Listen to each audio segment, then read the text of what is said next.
uzobisome mu Kuva 32. Soma Kutoka 32. Bafata mahereni Wakachukua earrings ngo bayashira mu kintu mu muriro, wakaweka kwenye moto, bayikora mu ishusho y'ikimasa, wakatengeneza sura ya ndume y'ikimasa, wakatengeneza sura ya ndume. Barangize batangira kukibyinira, alafu wakaanza kuchezea. Bakazana timu y'abamama, wanaleta kundi la wamama, ngaho ni mubanze musirimbi, ninyi chezeni kwanza. Abamama bagakenyerera, wamama wanafunga kabisa, bagasirimba babwira cyakimasa cyavuye mu mahereni ngo ni wowe Mana yadukuye mu gihugu cyo mu Giputa. Wanacheza wakimwambia wewe ndiye Mungu uliyetutoa katika nchi ya Egypt. Turagushimiye, tunakusifu. Bararamya, bararirimba, wakaimba, abamama bavaho, wamama wakitoka, urubyiruko rukaza, vijana wanakuja, urubyiruko rwavaho, vijana wakitoka, abagabo bakuru bakaza, wazee wanakuja, abagabo bakuru bavaho, wazee wakitoka, abize bakaza, wale ambao wamesoma wanakuja, abo bavaho, hao wakitoka, bagenda bahinduranya, wakaenda wakibadilisha. Imana iravuga ngo ndababaye. Mungu akasema na huzunika. Niki cyabaye? Ni nini ambayo imekuwa? Niki kwa ndavuga umusirikare mwiza, nasema askari mwema, ndavuga umuntu usi uburyo umusirikare, umupasteri mwiza, mchungaji mwema azapfira abakristo, vile anakufa kwa ajili ya Wakristo, akunda abakristo, anawapenda Wakristo, yorohera abakristo, wanga mwepesi kwa Wakristo, azi kubavugisha neza, anajua kuongelesha vizuri, azi kubabarira, anajua kuwasamehe, azi kubihangana, anajua hata kuwavumilia, azi kubasura, anajua hata kuwatembelea, azi kubasengera, anajua kuwaombea, azi Hey! Hallelujah. Hallelujah. Mose, Musa, Imana iramubwira ngo ndababaye. Mungu akamwambia na huzunika. Niki cyabaye? Ni nini ambayo imetendeka? Nitegereje Abisirayeli. Nimeangalia wana Israeli bari mu mukunga wakiwa wanacheza. Kwa barabwira amahereni, wanaambia earrings ngo ni wowe Mana yadukuye mu gihugu cya Egiputa. Eti wewe ndiye Mungu uliyetutoa huko Misri. Wewe Mana yadukuye mu gihugu cya Egiputa. Ni wewe Mungu uliyetutoa katika nchi ya Misri. Baizaniye amaturo, na wameiletea sadaka. Ni twebwe twenyine tutaza dutanga amaturo gusa, mu bandi bantu bose babaye. Ni twe dutanga amaturo make. Sisi ndiyo tunatoanga sadaka kidogo. Ibo igihe cyose bahagurukije amaturo, wao kila wakati wakinyosha sadaka baza batanga ukwabo kose, wanga wanatoa yao kabisa. Hari umuntu wigeze amwira ngo aba Nigeria, kuna mtu amewahi kuniambia wa Nigeria bazatanga amafaranga nka kurya umuntu ayo yadandaje azajana kuri bank, wanatoa pesa kama vile mtu akiuza sana anapeleka kwa benki. Yadandaje nk'amafaranga menshi nk'angekaeri. Unaona mtu ambaye amefanya biashara vizuri akufanikiwa, ucuruza ivyuma by'inani, mtu ambaye anauza vyuma, ya baza bajana amafaranga kubitsa kuri bank, vile wanapeleka huko kwa account, ama envelope, vile wanapeleka baza bajana amafaranga mwisada, ndivyo wanapeleka pesa kwa sadaka. Yango ariko atandukanye nao hakurya hari. Nikasema ni tofauti na huko ngambo. Turaziranye, tunajuana. Nubu ko ntimwumvise, na hata wa sasa hamsikii, kandi ni mukosora pi, na hamwezi hata kukosoa. Mwubikosora, hamwezi kukosoa. Tuma tubivuge, tutaendelea kusema lakini hamtakosoa. Ni hivyo tunakaa. Noko. Ni hivyo. Mose, Musa, Imana, Mungu iburi vyicharo, Mungu akakosa, iravuga ngo ngiye gukora ikintu. Mungu akasema nataka kutenda jambo. Ibwira Mose ngo kuva ubu nyine, kamwambia Musa tangu sasa ubu bwoko, hili taifa buragoye, ni ngumu kabisa, buragoye, ni taifa ngumu, tacho nzakora, hakuna kile nitakachoweza kufanya ndiposa waweze kunitii. None rero, kwa hivyo ikintu umwanzuro, ile hatua ya mwisho usohotse nona, ambaye imetoka sasa, aba bantu ngiye kubamaraho, hawa watu nataka kuwamaliza, bashiraho burundu, waishe kabisa muri wowe, ndani yako zahakura ubwoko, nitautoa uzao uzonyuma, ambaye itaweza kunitii. Nao bano bantu, lakini hawa watu wapi, la ngiye kubamara, nataka niwamalize.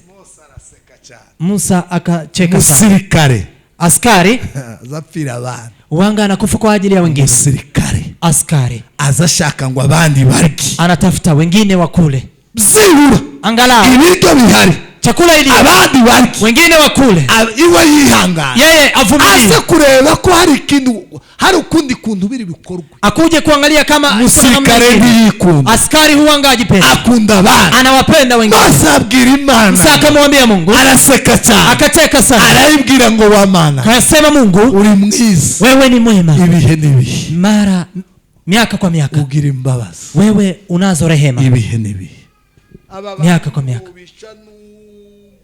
Uri Imana, hawa watu huwezi kuwaua hata kama wewe ni Mungu, ntubice, hutawaua. kubera Kwa nini? ibwira avuga ati ikintu cyambere Kasema jambo la kwanza, urebe ingene abanyegiputa bazafuka, angalia vile wana Misri watasema, babonye ingene waduhaguruka, wameona vile umetoka nchi hiyo, babonye ingene wakose, wameona vile umefanya, bazovuga ngo watasema wadukuriye iwabo, umetotoa huko kugira kwao, ngo utwice, niposa uje utuangalie. kubera iyo mpamvu, Kwa sababu kama hiyo, iryo zina, hilo jina, iryo jambo, hilo neno uzasohoka mu banyegiputa, itakapotoka kwa Misri, tiwe wihangana, vumilia, vumilia. nguko Ndiyo hiyo sirikare mwiza, askari mwema. tekereza Imana yawe. Fikiria Mungu akiwa amesema. Mose yari generale kabisa, Musa alikuwa general, Musa yari generale kabisa, alikuwa general. kandi Na tena nimba ufashe umwanzuro nk'Imana, kama umechukua hatua kama Mungu, ufata uwundi mwanzuro, arayibwira ngo ufata uwundi mwanzuro wo kunkura mu gitabo cy'ubugingo, chukua hatua nyingine ya kuweza kunitoa katika kitabu cha uzima, urakora ibintu bibiri, tafanya mambo mawili, urababarira utasamehe, cyangwa nimba wanze kubabarira, edha kama ukatae kusamehe. ufata igitabo mwijuru, haba ibitabo bibiri, Huko mbinguni kuna vitabu mbili, haba igitabo cy'ubugingo cyanditsemo amazina y'abana b'Imana, kuna kitabu cha uhai ambacho kimeandika majina ya wana wa Mungu, ikindi gitabo cyanditsemo imirimo, kuna pia kitabu kingine ambacho kimeandika kazi, imirimo yawe, matendo yako yanditse mu gitabo, bali imeandikwa kwa kitabu, iwe myiza cyangwa iwe mizuri ama mabaya, iyo mirimo hizo kazi iranditse, imeandikwa. igitabo Kitabu iramubwira ngo nikamwambia, sinkeneye kuzabana nawe, sitaki kukaa na wewe kubera ko wanze kubabarira, kwa sababu umekataa kusamehe. ikintu kiri bukorwe, Ni kitu ambacho utafanya, urababarira, utasamehe, kandi nutambabarira, na kama utasamehe, utababarira bariya bantu, usipowasamehe watu hao, jewe nawe, mimi na wewe, iryo juru uzorigume, hiyo mbingu baki, jewe nzosanga Satani, mimi nitamkuta shetani nzomusanga ntarakoze, na nitampata kama sijafanya dhambi. Mungu akamwambia Musa, niko bimeze, ni hivyo. nguyu umusirikare, Askari ntiyikunda, hajipendi, akunda abandi, anawapenda wengine, kandi na tena abakundira mu ntege nke, anawapenda kwa udhaifu aba wao. bantu bari bagize intege nke Hawa watu walikuwa na udhaifu zitari zo kwiha, ambazo si za kuvumilia. aba bantu bari bagize intege nke Hawa watu walikuwa na udhaifu zitari zo kwiha, ambazo si za kuvumilia. haleluya. Haleluya. Umusirikare, Askari, aba bantu bagize intege nke hawa watu wamekuwa na zitari udhaifu zo kwihanga, ambazo si za kuvumilia. yewe imwe abantu b'Imana, Ndugu zangu, hari umunsi nagiye muri Nibature, kuna siku ambayo nimeamkia kwa maombi, ariko uwo munsi narababaye, siku hiyo nikahuzunika, narababaye, ndahwera, niriwe nkayuye, ndarira, ndapfa. nimehuzunika kabisa usiku mzima.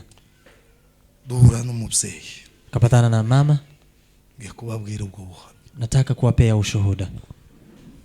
umukobwa w'abanyabyinshi amaze gukurana umubyeyi, Ni mama mkuu, aho twari dutuye, pahali tulikuwa tunaishi, zindukira muri Nibature, kwa nimeamkia kwa maombi, duhurana n'umubyeyi, tukapatana na mama, ampa ubuhamya, akanipa ushuhuda, arambwira ngo kera, akaniambia huko kitambo, ngo inganje, huko Nganji, kera inganje, huko zamani, inganje cyangwa imirimo, inganje, Nganji, nari umwana muto w'umukobwa, nilikuwa binti mdogo. umunsi umwe, Siku moja, icyo gihe wakati huo mayi yari imeze nabi, huko kulikuwa na maadui huko, abajenesi bari bameze nabi, huko maadui walikuwa wengi, baba ahantu wakiwa mahali iyo, huko, noneho baravuga ati izi mayi zotumara, wakasema hawa adui watatumaliza. ariko uwo munsi narababaye, Lakini siku hiyo nimehuzunika, narababaye kira, nimehuzunika kabisa. ariko Lakini tutafanyaje? tuzokora iki? Tutafanya nini? Ariko Lakini bikirahari, ipo, hari ikimana izakora. Kuna kile Mungu atakifanya. Mvuko nababaye. Sikiliza vile nimehuzunika. Imana kwiyereka abantu. Mungu kujionyesha kwa watu. Kama hivi nimegeuza hili koti. Mungu anajionyesha hivi, watu wanamuona. Nifanye nini? Hamjaniona. Abantu wazima, watu ambao ni wakomavu wanaweza kuchukua yari bakabwira ngo ni wowe Mana wadukuye mu Giputa, na kumwambia wewe ndiye Mungu uliyetutoa Misri. Abantu bafite ubwenge, watu ambao wana akili, ngaba inyanja isadutse muire, bahari imekatika mara mbili, ababiganye barashwe mu wale ambao ni maadui wakaanguka kwenye bahari. Ibyo ni mwabibona? Si hayo mmeona? Ibiryo bize bitekerwa mu ijuru, chakula upikiwa mbinguni bikamanuka mukabirya, na inakuja mnakula. Ahandi biraba, hakuna pengine hapo bwoko biraba, hakuna taifa lingine imebaki. Mnaona kagira ngo niki, mnadhani ni nini? Mukama mufatisha ifo, mukama mubizimya, mukazimya bigashira muri mwe, mnachukua ufuta mnafuta kabisa ile izogenda gutyo. Haitakuwa hivyo, bifite ingaruka, inayo madhara. Ntabwo turinga, sisi si ngombe, ntabwo turi ihene, sisi si mbuzi. Hejuru y'umuntu, juu ya mtu umukristo, mkristo, haba mazina abiri. Kuna majina mawili. Izina rya mbere, jina la kwanza, turabana b'Imana, sisi ni wana wa Mungu. Iryo jambo turabana, sisi ni wana. Tibiba kuba malaika, halikai kwa malaika, tibiba kuizima, halikai kwa wale tibiba kunga, halikai kwa ngombe, tibiba kumuntu, linakaa kwa mtu. Jambo muri Biblia, neno kwa Biblia, mtoto. Takini kiremwa kigiryo, hakuna kiumbe kingine kile jina hili ambalo ni mtoto.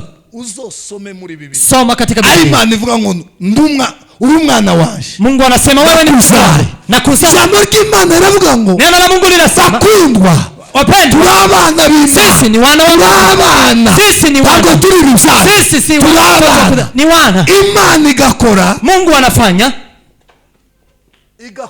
igakora ibintu ikorera abana. Mungu anafanya mambo akiwafanyia watoto,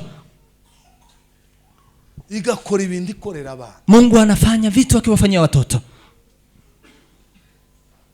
ariko abana, lakini watoto kibaze se ubwo yigeze kuvuga ko nateye imbuto nziza. Amaye kusema mbona nimepanda mbegu nzuri, ko haje imbuto, ko nateye kwaremeza imbuto ndate, mbona kuna kuja tunda ambalo sijalipanda. Abantu bo kwa mabirengagiza bakamavuga gusa ngo twirengagiza, wanasema wacha tujifanye tujifanye tu. Nariko mbabwire mu makuru y'uwo muvyeyi yambwiye, kwa nawaambia habari za huyo mama, umwana muto, mimi nikiwa mtoto mdogo, turinganje, tukiwa huko Nganji, abajenesi batumereye nabi, maadui wakiwa kabisa wanatusumbua. hari abayumbe beza, tulikuwa waombezi wazuri, umusirikare mwiza, askari mwema, muyumbe mwiza, mwombezi mzuri, umuyumbe arayumbe, wale ambao ni waombezi. Hari umugabo umwe yapfiriye hano, kuna mzee mmoja amekufia hapa, ndakumuvuga, napenda kumsema, wabasita Sidori anaitwa hivyo. Yagaza ayiwewe kwerekwa utunira muzee, yagaza yerekwa, alikuwa anaonyeshwa, akerekwa imyumbati, alikuwa anaonyeshwa hata mihogo, alikuwa anafika huko kwa malisho ya ngombe, akifika huko kwa malisho yasanga abungeri bagiye, akipata wale ambao ni wachungaji wameenda, kwa sababu alikuwa anaficha mihogo sana. Kulikuwa na maziwa lakini unapata mihogo wameficha, wanaficha mihogo ndiposa ikuje kuwasaidia. Ningifaranga zo muri Kenya, ni kama pesa ya Kenya vile inasumbua, lakini mtu akitafuta anapata. Yashika mzee akamahudumia akamenya ngo kandi ndaguhudumia cyane, hakuna kuomba sana, akavuga ngo Mana muri iki kiraro akasema Mungu kwa hii nyumba hakuna mihogo, ipo ama haipo. Mana ikambwira ngo irahari ngiri aho baye, Mungu anamwambia ndio hiyo na iko pale. Yayeretswe turi kumwe, ameonyeshwa yamayeretswe turi kumwe, kaonyeshwa tukiwa pamoja, ariko nanone bene abo bayumbe, lakini kama hawa waombezi baratandukanye n'abayumbe ba disketi gusa, ni tofauti na waombezi wa kucheza tu. Sanga bayumbe bo mu gihe cyambere, ombezi wa nyakati za bakojeje Imana isoni, hawakuweza kumuwabisha. n'abasirikare beza cyane, ni askari wema kabisa. abayumbe babaje kubaza Imana, baravuga ngo Mana turatewe, abajenesa tumereye. Ombezi wakaenda kumuuliza Mungu, akasema adui wanatukujilia, none kwa hivyo dukora iki? tufanyeje? Ko duhiga tukeza, mbona hapa tunapana pia na kuweza kuzalisha, tworora inka zikabyara, mbona ng'ombe zinazaa zaidi, bigende gute? Je, ikuweje? Imana irababwira ngo, Mungu akawaambia mugende muhumure, nzobarinda, nenda mkafarijike kwa sababu nitawalinda. Muzorora, mtaweza hata kuzalisha zaidi, muzohinga, mtaweza hata kulima, ubuzima buzagenda neza, na maisha yataweza kuendelea kama kawaida. Nta kibazo, ninyi msiwe na shida. Baragenda baje kubwira abaturage kurya abayumbe, abantu benshi babaye ruguru barabizi, baje guhumuriza abaturage ati Imana yatubwiye ngo duhumure, amahoro n'amahoro. Wakasema Mungu amesema farijikeni nyinyi, ni amani, kuna usalama. Abaturage babona wapi? Wakaanza wakaona hapana, buri mwanya bavuga none bizagenda gute, bizagenda gute, bizagenda gute, itakuwaje?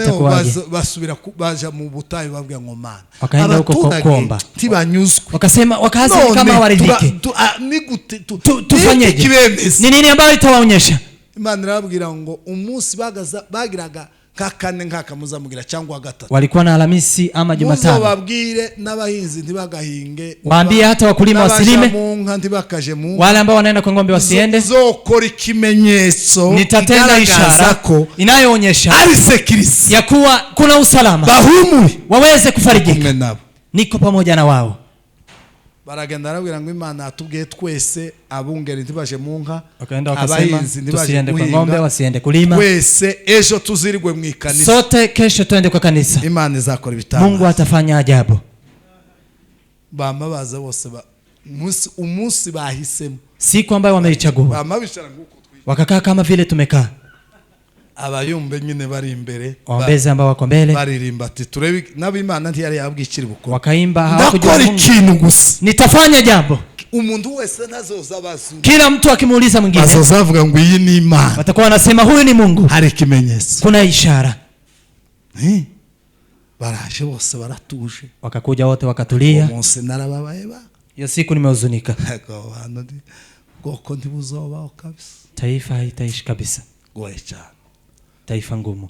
Imana izana abamarayika, Mungu akaleta malaika, yarabimbwiye ngo narababonye, nari umwana muto w'imyaka 12 n'itatu, nilikuwa mtoto wa miaka 12 13. Amahaza abagabo bagufi, ukakuja wazee wafupi ngo bambaye utugofero, ambao wamevaa kofia, bafiti inkoni, ambao wana fimbo, ngo y'ingondesho,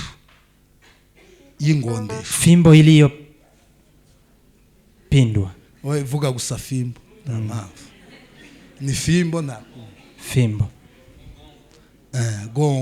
gongo inakaa gongo.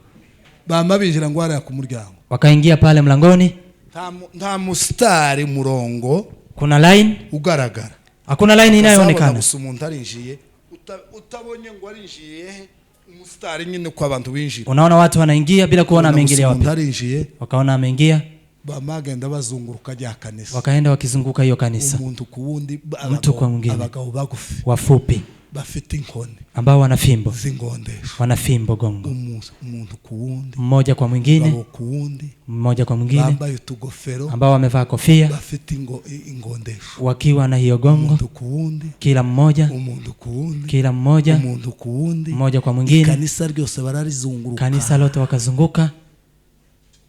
Imana irababwira ngo abantu murabaze, Mungu akamwambia hawa watu bagira fish, wala waombezi ambao wanaonyesha sasa, aba bantu murabaze, hawa watu mnawajua, nibwo bwa mbere tubabona, ni mara ya kwanza kuwaona aba bantu, hawa watu. Iyi ni batayo, hii ni yingabo ambayo ni ya jeshi ambazo zimewalinda, zile ngo ni murebe, hizo fimbo mnazoziona, muhumuri, farijikeni, izazigenda inyuma y'inka zanyu, naenda nyuma ya ng'ombe zenu na pia wachungaji, zikageshana n'abagore bahinga, naenda na wamama ambao ni wakulima, ziriya ngabo, hizo jeshi, ziriya muzimenye, hizo mzijue, muhumure, farijikeni, muhumuriki, muweze kufarijika, muwe mahoro, muwe salama, muje neza, hakuna adui ambaye atapita jeshi hili, farijikeni.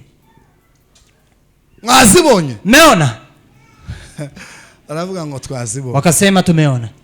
Sawa. Sawa. Hawakujua ameenda wapi. Icyangombwa cyari kibaye. Ya maana ilikuwa imefanyika. Baada ya siku 2. Baba turage. Wale ambao ni wakazi. Bamagaya abayumbe. Wakaita waombezi. Ngo yaye. La. Ngo ndituzize. Hatuamini. Abayumbe baje kubwira Imana. Waombezi wakaenda kumwambia Mungu. Imana irababwira ngo. Mungu akawaambia. Ico ntakosa. Kile ambacho ninafanya. Kugira ngo. Ili. Murashaka guhinga.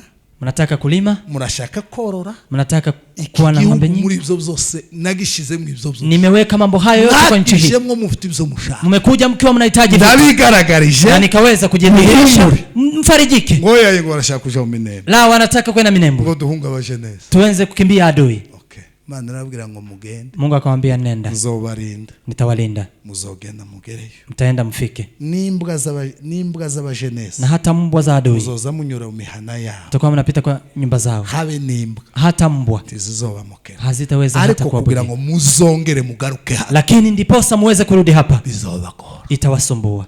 Muzopfusha abantu. Mushaka kuza hano mukurikira ibyo mwari mwarakurikiye bizobakora. Mtafiwa na watu mkitafuta yale ambayo mlikuwa muzopfusha abantu bataraba. Mtafiwa na watu zaidi. Kandi ndabizi muzoshika mwamutangira ngo mugaruke. Na mtafika kusema murudi. Na wajua. Ofete ico nashaka kuvuga. Kile ambacho nilikuwa nataka kusema. Bena bana bo bantu. Kama watu kama hao. N'abantu. Ni watu Imana ikora ikintu ambacho Mungu anafanya jambo. Abaturage babanebwe n'abandi batarabanebwe kubona abamarayika live. Kuona malaika ambao wamekuja kabisa hapo live. Ico kintu. Jambo hili. Haba no mu Banyisiraheli. Na hata kwa Waisraeli. Hagazabona umwe. Kulikuwa kuna kuja mmoja. Ariko Imana ayo makuru bari abakecuru barayazi. Lakini hizo habari hao mama wanajua hata wakubwa. Wengi wanajua habari hizi. Imana yako. Kile ambacho Mungu amekufanya. Mzee yarambwi. Huyo mama akasema. Wamefunga mizigo wakaenda. Baada ya mwaka wakitaka kurudi wanaenda ng'ambo. Wakifika wanakufa. Ng'ombe zinaenda. Na hadi wa leo iko hivyo. Mungu akasema mtarudi. Kwa maana nilichokifanya ndiposa mwambie. Sijafanya, nimefanya kama hilo taifa. Mungu anasema vona vile ilivyo. Msa kama mtumishi wa Bwana. Msa kama general. Jeshi hajipendi. Askari anapenda wengine. Watu ambao wanakaa kama huyo. Mungu akasema Msa akasema hapana. Mungu unafaa kusamehe. Haleluya. Ndashoje iminota bambaye irarangiye. Natamatisha. Bavandimwe. Ndugu zangu. Wirebeho. Jiangalie. Urikunda. Unajipenda. Nta muntu utikunda. Hakuna mtu ambaye hajipendi. Kwikunda si cyaha. Kujipenda si dhambi. Ariko. Lakini. Inshingano zawe ku bandi. Jukumu zako kwa wengine. Nizo zigaragara kuri umusirikare mwiza. Hiyo ndio inadhihirisha kwa wewe ni mwanajeshi mzuri. Inshingano zawe ku bandi. Jukumu zako kwa wengine. Nizo zigaragaza kuri umusirikare mwiza. Ndizo zinazoonyesha kwa wewe ni inshingano zawe ku bandi. Jukumu zako kwa wengine. Nizo zigaragaza kuri umukristo mwiza. Ndizo zinaonyesha wewe ni mshirika wa Kristo mzuri. Tuseme kwa inshingano zawe ku bandi. Jukumu zako kwa wengine. Inzarumara abandi. Njamba unaimaliza kwa wengine. Nizo zigaragaza umukristo mwiza. Ndizo zinaonekanisha kwa mkristo mwiza. Ibikorwa ukora. Kazi ambazo nizo bigaragaza kuri umukristo mwiza. Ndizo zinaonyesha kwa wewe ni mkristo mzuri. Wewe nyine wishire ku munzani. Wewe jiweke kwenye mzani. Usanga bidahura. Kipata kuwa haienei. Uracafite amahirwe. Wewe bado una bahati. Unarepetisha mwendo wako. Ukahindura ubuzima bwako. Ukahindura imigenderere yawe. Unabadilisha mwenendo wako. Ubuzima bwako. Maisha yako. Ukaba umusirikare mwiza. Usipokuwa askari mwema. Teogene we. Teogene. Ugende wabaye umupasteri mwiza. Nenda umekuwa mchungaji mwema. Kubakira abandi utarubaka. Kuwajengea wengine bila kujenga. Kugaburira benshi. Kuwalisha wengi. Na wewe huna mengi. Teogene yabaye umusirikare mwiza. Teogene amekuwa askari mwema. Yabaye icyitegererezo. Amekuwa kielelezo kizuri. Utarapfa. Yule ambaye hajakufa. Uracafite uburyo wohindura. Unayo mbinu ya kuweza kubadilisha. Imana idufashe. Mungu atubariki. Muhaguruke. Simameni. Reka nsabe pasiteri aza dusengere revera. Wacha tumsi reverend aje atuombe. Imana idufata amaboko. Mungu atushike mkono. Imana idukomeze. Mungu atuwezeshe. birashoboka ko twoba abasirikare beza. Inawezekana tuwe askari wema. Iri jambo nasomye nzorikomereza hejuru. Hili neno tutaendelea nalo kesho. Mu byukuri birababashe. Inahuzunisha. Bora twumva ko twoba beza. Kuendelea kusikia ko tutakuwa wema. Ariko tubigiremo ubushake. Lakini tusiweze kuwa hata ko dufite amahirwe ko twohindura. Tuna baraka ya kuweza kubadilisha. Ariko bikinjira bigasohoka. Lakini inaingia na kutoka. Imani tubabare. Mungu atusamehe. Birashoboka ko umusirikare mwiza. Inawezekana uwe askari wema. Umukristo mwiza. Mkristo mwema. Ijwi ryo vugira mu ijuru. Sauti inaweza kutoka mbinguni. Umwana wanje na kusema ona mtoto wangu naimpenda. Kandi nkishima. Na tena ninamfurahia. Imana ivugire mu ijuru. Mungu anene mbinguni. Imbuto zawe nziza. Matunda yako mema. Zigaragaze ko wamaze kuba umusirikare mukristo mwiza. Imeweza kuonyesha kwa wewe umekuwa mkristo. Kandi nimba haraho zagenze na kama kuna pahali haiko na vizuri bado una baraka ya kuweza kubadilisha ngo uwe mukristo mwiza ili uweze kuwa mkristo ushimwa n'Imana kusifiwa na Bwana ushimwa n'abantu na kusifiwa na watu. Imana ibahumuke. Mungu awabariki. Shimwe umusobanuzi wanyu. Namshukuru pia mkarimani.